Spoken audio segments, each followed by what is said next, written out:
Brigada Al-Qassam menyergap tentara Israel dari dalam terowongan. Jasad korban coba dibawa namun digagalkan oleh IDF.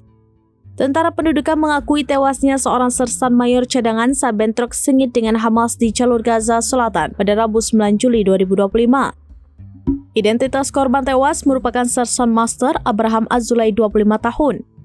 Ia merupakan seorang operator teknik berat di unit teknik tempur Komando Selatan dari permukiman Yizar di tepi barat. Menurut penyelidikan IDF, beberapa pria bersenjata muncul dari sebuah terowongan. Mereka kemudian menyerang pasukan Israel di Khan Yunis. Selama serangan itu, Hamas berusaha menculik Azulai yang sedang mengoperasikan ekskavator.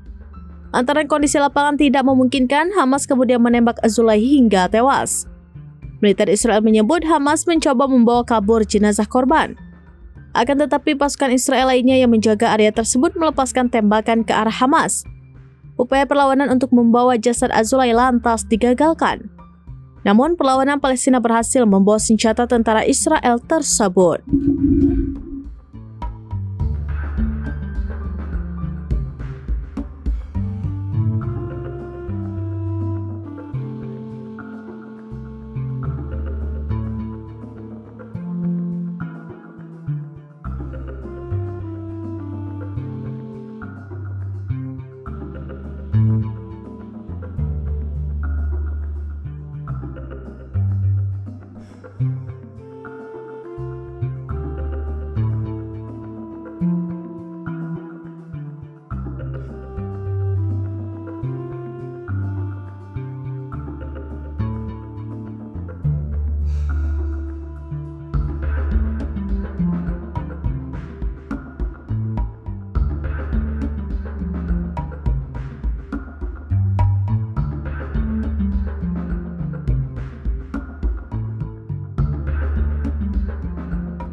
Download Tribun X sekarang, menghadirkan lokal menjadi Indonesia.